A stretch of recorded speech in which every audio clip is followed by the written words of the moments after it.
Mến chào quý vị và các bạn đã quay trở lại với kênh của chúng tôi. Rất vui được đồng hành cùng quý vị với nội dung Baby Boo, nữ chính view của Hiếu thứ hai xinh đẹp và ra thế ra sao.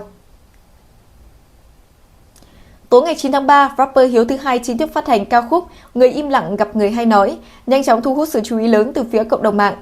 Bên cạnh những tranh luận xoay quanh giai điệu, ca từ và màu sắc âm nhạc, khán giả đã đặc biệt quan tâm đến câu chuyện phía sau bài hát khi nhiều người cho rằng đây chính là cách mà nam rapper ngầm công khai chuyện tình cảm với cô gái được biết đến với nickname Baby Boo, nhân vật đã vướng tin đồn hẹn hò với anh trong suốt nhiều năm qua.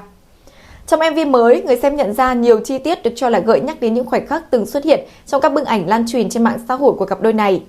Hình ảnh nữ chính có ngoại hình và phong cách khá giống với Baby Boo cùng với các cảnh quay như là chụp ảnh photo booth hay là check-in trước gương khiến nhiều khán giả cho rằng ekip đã khéo léo tái hiện lại những buổi hẹn hò được cho là của Hiếu thứ hai và bạn gái tin đồn.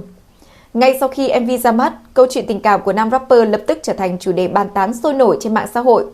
Baby Boo, tên thật là Tăng Mỹ Hàn, sinh năm 2003, là cái tên không còn xa lạ với những người theo dõi đời sống cá nhân của Hiếu thứ hai. Dù không hoạt động ở trong lĩnh vực showbiz, nghệ thuật, cô gái trẻ vẫn sở hữu lượng người theo dõi rất lớn trên nhiều nền tảng mạng xã hội. Với gương mặt thanh tú, phong cách nữ tính và hình ảnh trong trẻo, Mỹ Hàn thường được cư dân mạng nhắc đến như là một hot girl thế hệ mới. Không chỉ gây chú ý bởi nhan sắc, Tăng Mỹ Hàn còn được cho là xuất thân từ gia đình có điều kiện về kinh tế khá giả. Cô từng theo học tại một trường quốc tế tại thành phố Hồ Chí Minh với mức học phí được cho là lên tới khoảng 600 triệu đồng mỗi năm. Những thông tin này khiến cho nhiều người nhận định rằng Baby Boo thuộc nhóm Rich Kid, thuật ngữ để chỉ những bạn trẻ có gia thế giàu có và lối sống sang trọng. Trên các trang cá nhân, Tăng Mỹ Hàn thường xuyên chia sẻ hình ảnh đời sống hàng ngày, từ những chuyến đi du lịch trong và cả ngoài nước cho đến các buổi gặp gỡ bạn bè tại những nhà hàng rất sang trọng hoặc quán cà phê sang trọng. Phong cách thời trang của cô thiên về sự nữ tính, thanh lịch với nhiều món phụ kiện như là túi xách, trang sức được cho là thuộc các thương hiệu đắt tiền. Dù vậy thì cô hiếm khi trực tiếp nói về xuất thân hay là cuộc sống gia đình. Một điểm đáng chú ý đó là dù có sức ảnh hưởng nhất định trên mạng xã hội nhưng Tăng Mỹ Hàn vẫn giữ lối sống khá kín tiếng.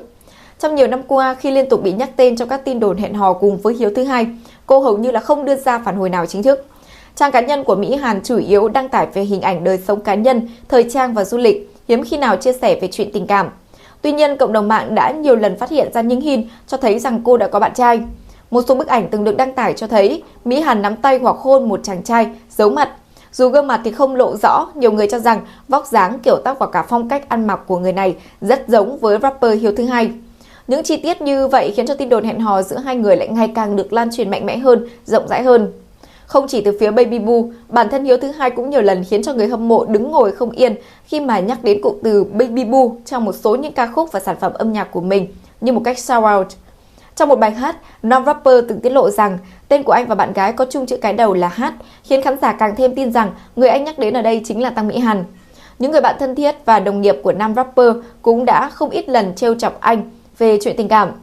Trong một tập của chương trình truyền hình thực tế 2 ngày 1 đêm Vietnamese TV Show, khi thực hiện thử thách chơi trò đu quay cảm giác mạnh, danh hài Trường Giang đã bất ngờ hét lớn: "Hiếu ơi, Baby Boo!" Trước sự trêu ghẹo bất ngờ từ phía đàn anh, Hiếu thứ hai chỉ biết cười ngượng và đáp lại rất ngắn gọn: "Thôi."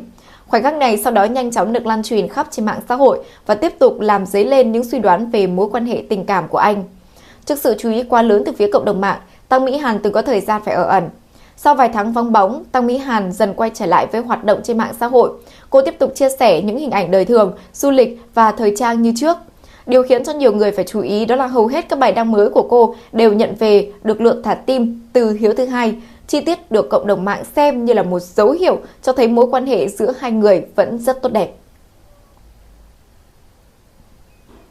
Vừa rồi là những thông tin mới nhất để cập nhật trên kênh của chúng tôi. Cảm ơn quý vị đã quan tâm theo dõi. Xin chào và hẹn gặp lại.